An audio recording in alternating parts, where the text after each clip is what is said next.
Good evening and happy holidays to you all. I'm Janella Carrera. It's that time of year where we not only celebrate the spirit of giving, but we begin to look forward to a new year ahead of us. But before moving forward to 2015, let's take a look back at some of the stories that made headlines in 2014.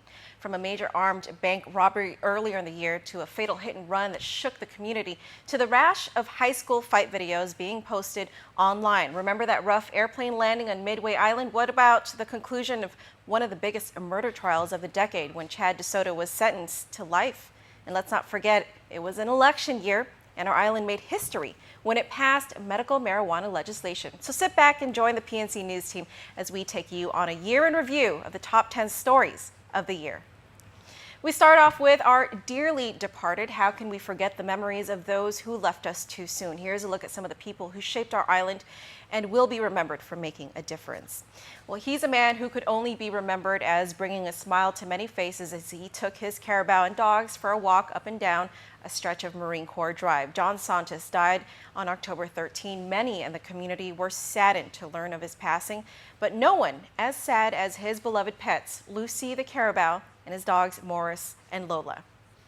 James Castro's untimely death shocked the media community as he surely left an indelible mark on many aspiring radio DJs and journalists. He was revered in the community as a former radio and TV personality himself, who went on to make huge strides as Midpac's marketing director for many years. Castro was out scuba diving with some friends on October 26 when he suffered a heart attack and then drowned, according to medical examiner Dr. Aurelio Espinola. He left behind a wife and 2 sons. And Jess Torres was a longtime political figure within the Republican Party. He served as the GOP chairman for many years under different administrations and even served as a senator in the 16th Guam legislature. But he is most known for his accomplishments at the Aviation International Airport, serving as its executive manager under Governor Felix Camacho and Governor Joseph Ada. He passed away in his home in November at the age of 72. And a number 9 story of the year, police were led on a wild chase in February as they searched high and low for suspects involved in one of the biggest bank heists Guam has heard of in recent years. The Bank of Guam was robbed at gunpoint, and it was all caught on camera. Police were led in a wild manhunt this afternoon in and out of jungle areas in Jigo near the Bank of Guam. It was just before 10:30 a.m. when 2 men brandishing handguns walked into the Bank of Guam and demanded cash from tellers, according to Guam police spokesman Officer AJ Balahaja. The 2 men, one wearing a black mask and the other wearing a red ski mask, then escaped on foot into the jungle area behind the bank toward Perez Acres.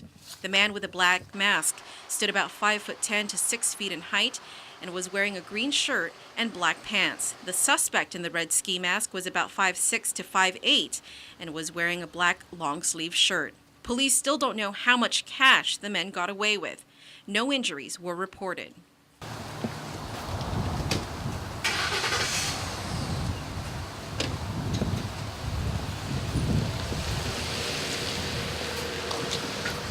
As PNC arrived at the scene, detectives and police officers began jumping into their marked and unmarked vehicles and dispersed out into different directions, evidently searching for the suspects after receiving a tip. We followed them as they drove into dirt roads in the nearby jungles. After following them in 3 different directions with no signs of the suspects, our PNC News team headed back into the Bank of Guam. And even 2 hours after the armed robbery, bank customers continued to pull in, apparently unaware that a robbery had just occurred. Did you know that there was a robbery? Negative. And so when you got here, you saw the cops, all the cars, what were you thinking? That cop diverted me to go outside and get away, and it's closed. What did he tell you? Oh, it's closed. He didn't tell you why? No. Okay. So this is the first time you're hearing that there's a robbery here? First time, And yeah. you usually bank here? Yes, ma'am. I'm from here, actually. I always do my banking. And does it worry you hearing that there has been a robbery here? Well, I've got friends in there. Are they okay? Yes. All right. They're okay. Well, I've got friends in there, except they're from this, some of them are from this village. At the time of the robbery, it appeared as though there weren't any nearby establishments that were open. The bank employees were also ordered to stay inside the building. None of them would speak to the media. Across the street, we approached some utility employees who were working on underground lines around the time that the robbery happened. Although they had no idea that a robbery occurred, They did tell PNC that they heard the sound of a speeding car earlier that morning around the same time as the robbery. They declined to go on camera, but they said that it was a truck, rusty brown in color, that turned right out of Chalan Lahuna and then headed north on Route 1. However, they noted that it didn't appear suspicious. Meanwhile, Officer Balahaja says GPD does not anticipate releasing any surveillance footage of the suspects at this time. Thanks, Janella. Our number 8 story is on the China visa program. Guam saw some big changes this year. On November 12, the U.S. and China increased the validity of short-term business and tourist visas to 10 years, the longest possible under U.S. law issued to each other's citizens. Immigration lawyer Juan Carlos Benitez explains how this benefits our island. The big announcement of extending the short-term Chinese tourist and business visas from 1 year to 10 years is great news for Guam, and here's why. A boost to the economy as a whole, from an increase in tourism, business opportunities, and jobs for our people. The release from the White House says Chinese rank the U.S. as the most desired travel destination, but don't like going through the visa process every single year. Now, with that limitation gone, we can expect more of them to visit. Governor Eddie Calvo explains how our island will benefit. The potential for what that means for Guam in terms of investment, in terms of more tourists coming to this island, and with that, and I think most importantly, additional tax revenues coming into our island, which means an improvement in services because we have more resources financially. Also, jobs. How many tourists are we expecting? According to the release, China is the fastest growing outbound tourism market in the world. The U.S. expects to welcome 7.3 million Chinese visitors by the year 2020, which means an additional $85 billion of revenue a year, supporting up to 440,000 U.S. jobs. Imagine that effect on our small island. Even at 1% of that, it would be a huge boom to our economy. Guam Visitors Bureau General Manager Carl Pangilinan says they will continue to push for a visa waiver and work hard with tourism partners in growing the China market and promoting our island paradise.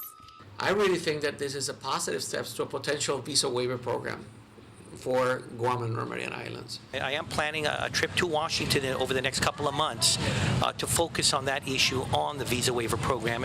Rosel Romanes, PNC News.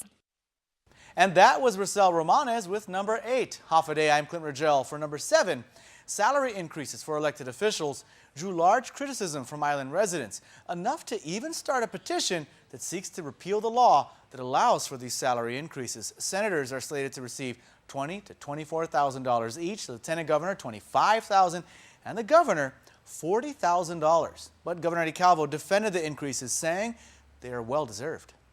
And I'm not a Democrat, I'm not a Republican, I'm just a citizen.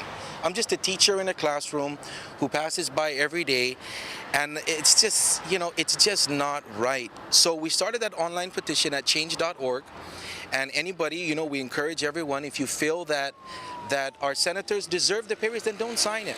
Andre Bainum is a member of a new group called Guamanians for a Fair Government. This group has started an online petition urging lawmakers to repeal a bill that they passed and that the governor signed into law, giving raises to the governor, lieutenant governor, cabinet members, and senators themselves. Repeal the law, do it over again, justify to the community why you feel you need to be paid the highest in the nation. Bainum says that while Guam's elected and appointed leaders enjoy salary increases, the rest of the island suffers. Bainum points to this mass transit bus stop in Harmon. It has no shelter, just 2 benches that are surrounded by trash. $400,000 in retro payments can build 10, maybe even 20 shelters for these people who are out here trying to just, get around on this island. Yesterday, Senator Mike San Nicolas introduced a bill to repeal the raises. Acting Speaker B.J. Cruz called a special session to vote on the measure.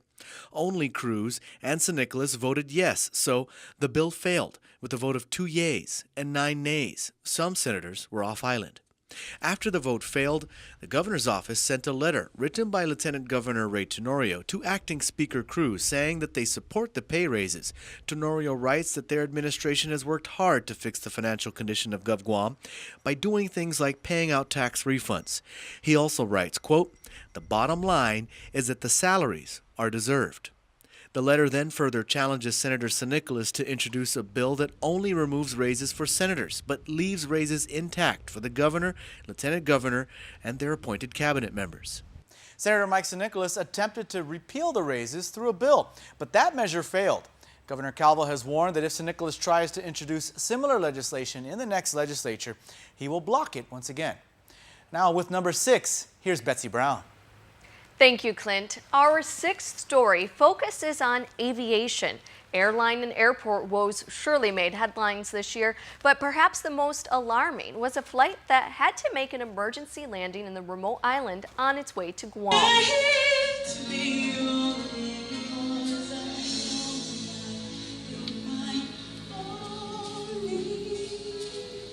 James Hughes had every reason to want to get to Guam in a hurry when United Flight 201 finally took off from Honolulu a few hours late Friday Guam time. I was angry, okay, because I was running late for my wedding. I'm a newlywed, and so therefore this delay definitely had affected many people's lives. But even with his bride Frances waiting at his destination, Hughes doesn't believe the plane carrying him and more than 330 other passengers should have ever left the runway. I think they should have gave us a new plane from the start. After being asleep for a couple of hours in flight, Hughes says he began to feel some turbulence. When I woke up, there was an announcement from the captain that there was like something wrong with the plane. That there was like we're about to turn around to Honolulu due to some chemical or electrical smell. And there was another announcement 2 minutes later that we don't have enough time, we have to land now. From seat 37G, Hughes didn't notice the electrical smell, but the passengers in the rows ahead of him did. And he says they all felt the plane drop. All of us felt like a huge turbulence. There was a big drop of the plane.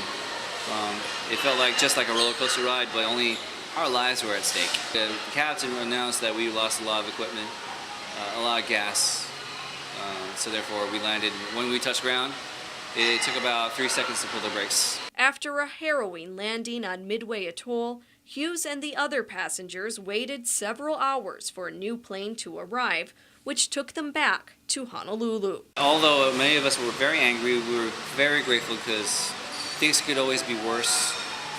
I'd like to thank the captain who made the decision to land that plane on Midway. We believe that that island saved our lives because it was basically on a matter of countdown. This electrical failure was potentially a fire hazard. The passengers of UA 201 eventually made it to Guam on Saturday night, and Hughes was married on Sunday. But he says the luggage remains on board their first aircraft at Midway. A roundtable meeting was held on aviation safety in August to discuss the issues, as there were other flights throughout the year that were forced to make diversions as well. Well, we're